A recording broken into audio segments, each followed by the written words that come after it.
તો કદાચ નાખતો નહીં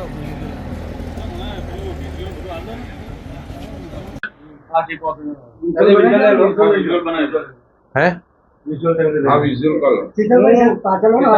કે જે રીતના નડિયાદના રોડ રસ્તા થોડાક જ સમયમાં બિસ્માર થયા છે અને કરોડો રૂપિયાનું નુકસાન થયું છે અને તમારા હાથે જ તે રોડ રસ્તાનું ખાતમુહૂર્ત કરવામાં આવ્યું હતું, શું ખુલાસો કરશો?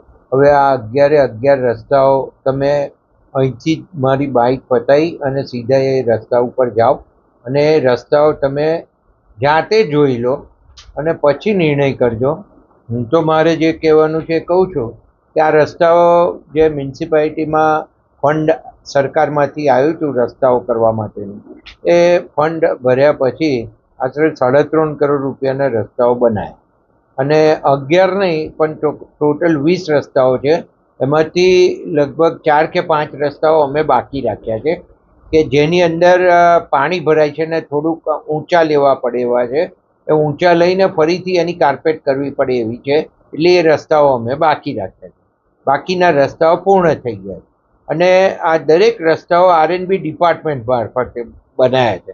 એટલે પહેલી વાત કહી દઉં કે ભ્રષ્ટાચારની વાત તો આવતી જ નથી, કારણ કે road and building department Gujarat ગવર્મેન્ટનું ડિપાર્ટમેન્ટ છે અને ડિપાર્ટમેન્ટ જ્યારે પોતે રસ્તા બનાવતું હોય ત્યારે એનો પોતાનો પ્લાન્ટ અને ત્યાંથી માલ તથા ડાંબર પણ સરકારી આપણી રિફાઇનરીમાંથી લઈ અને આ માલ અહીંયા વાપરવામાં આવતો હોય છે અને એમાં પણ પેવર ને બીજું ટ્રક ને બીજા જે કંઈ સાધનો હોય બધા સરકારના ખર્ચે વાપરવાના હોય છે અને સરકારી ખર્ચે જ આ કામ થતું હોય છે અને ડિપાર્ટમેન્ટ R&B ડિપાર્ટમેન્ટ પોતે બનાવતું હોય છે.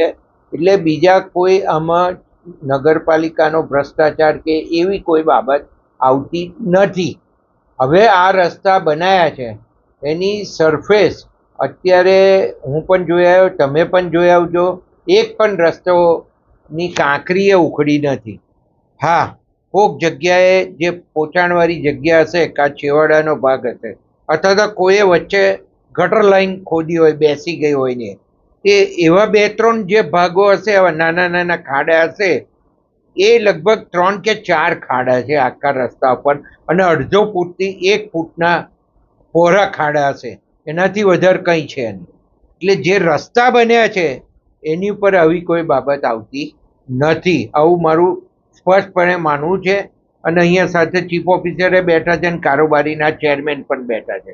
એટલે તમે જાતે જ એન્જિનિયરને લઈ અને બધા રસ્તા ઉપર તમે જોઈ લો, એક પણ રસ્તા ઉપર ખાડો છે નહીં એવો કે રસ્તો ઉખડી ગયો હોય કે કાંકરીઓ ખરી પડીને બહાર નીકળી ગયો હોય, રસ્તો આખો ધોવાણ થઈ ગયો હોય. એ હું તો કહું કે અમુક રસ્તાઓ પર 1 ફૂટથી 2 ફૂટ પાણી ભરાઈ રહે છતાં પણ એ રસ્તાઓ નથી તૂટ્યા. એટલે હું તો R&B ડિપાર્ટમેન્ટને ધન્યવાદ આપું કે એમને જે રસ્તા બનાવ્યા છે એ યોગ્યતાના ધોરણે અને ટેકનિકલ જે કંઈ એમને સ્પેસિફિકેશનો છે એના પ્રમાણે રસ્તા બનાવ્યા છે. એટલે આમાં બીજું કંઈ કહેવાનું રહેતું નથી અને આમાં ભ્રષ્ટાચાર જેવી બાબત આવતી જ નથી, કારણ કે સરકારના પૈસા મ્યુનિસિપાલિટીમાં આવે, મ્યુનિસિપાલિટીના પૈસા પાછા R&B ડિપાર્ટમેન્ટમાં સરકારમાં જમા થાય અને સરકાર જ્યારે પોતે રસ્તા કરતી હોય તો આ બધી બાબત આવતી જ નથી.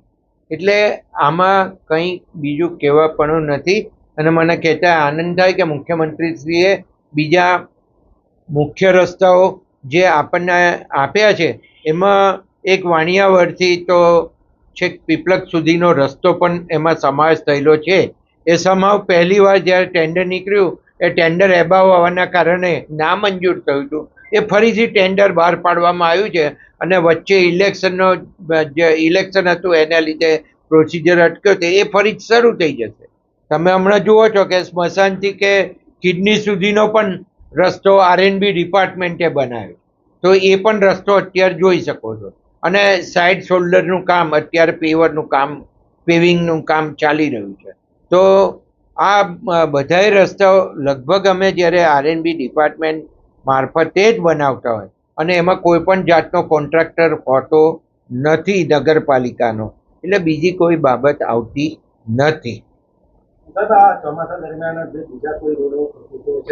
હજુ અમારી પાસે આયોજન બાકી છે અને અમે જે કંઈ તૂટેલા અથવા જેની 3 વર્ષથી ઉપરની મુદત પૂરી થઈ ગઈ હશે અને તૂટ્યા હશે એવા રસ્તાઓનું અમે નવેસરથી રીસર્ફેસિંગ લેવાના છીએ અને એ આ ચોમાસું પૂરો થાય એટલે તરત જ અમે પહેલી એની કામગીરી શરૂ કરી દઈશું.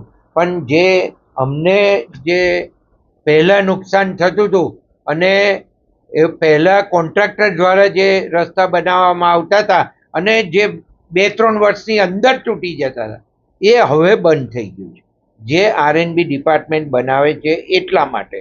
એટલે હજુ જે કઈ જગ્યાએ જે જ કરવાની જરૂરિયાત હશે એના માટે ફંડ અમારી જોડે સફિશિયન્ટ પડ્યું છે. અને બીજું મને કહેતા આનંદ થાય છે કે માનનીય મુખ્યમંત્રી શ્રી જ્યારે નડિયાદમાં પધારતા હોય અને આટલો મોટો ઉત્સવ 15મી ઓગસ્ટનો હોય ત્યારે સ્વાભાવિક છે કે નડિયાદની સાફસૂફીથી માંડી અને નવું કરવાનું અને નવા આયોજનો કરવાના પણ ખૂબ જરૂરી બનતા હોય છે અને એ પણ થઈ રહ્યા છે અને પ્રજાની સગવડતા માટે અનેક કામો થવાના છે. અને ટૂંક સમયમાં કોર્પોરેશન તો થઈ ગઈ છે, એને ગેઝેટમાં પ્રસિદ્ધ થઈ અને આખરી કોર્પોરેશનનો ઓપ પણ અપાઈ જવાનો છે. એટલે આ બધી જ બાબતો છે એ સત્યથી વેગળી છે અને જે કંઈ કોઈ રસ્તા તૂટેલા બતાવશે અથવા હશે અને જેને 5 વર્ષ 4 વર્ષ ઉપર થઈ ગયા હોય તૂટેલા હશે એનું અમે રિપેરિંગ કે મેન્ટેનન્સ લેવાના જ છીએ અને થઈ જ જશે રસ્તાઓ. પણ અત્યારે જે બાબત છે 20 રસ્તાઓ પૈકીની મેં કહ્યું એમ 5 રસ્તા હજુ બનાયા નથી અને બાકીના 15 રસ્તાઓમાં એકેય જગ્યાએ કોઈ એવો મોટો બનાવ નથી બન્યો કે જે એનો ચોપડેલો માલ ઉખડી ગયો હોય.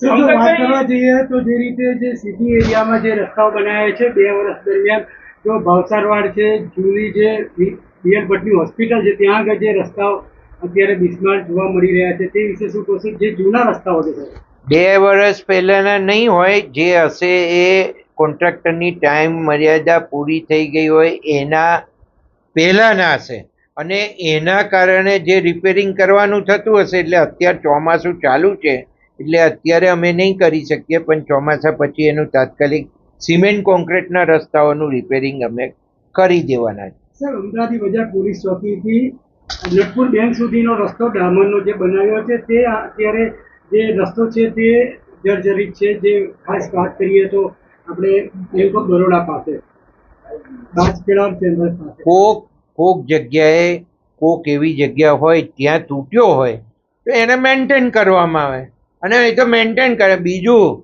અંદરના જે રસ્તાઓ છે એ છાપરાઓના નરિયા ઉપરથી અને છાપરાઓ ઉપરથી જે પાણી પડે અને એના ધધૂરા પડે એટલે એક જ જગ્યાએ જે હોય એક જ જગ્યાએ પડે એના કારણે અમુક જગ્યાએ ડામરના રસ્તા હોય તો એનો માલ ઉઘડે.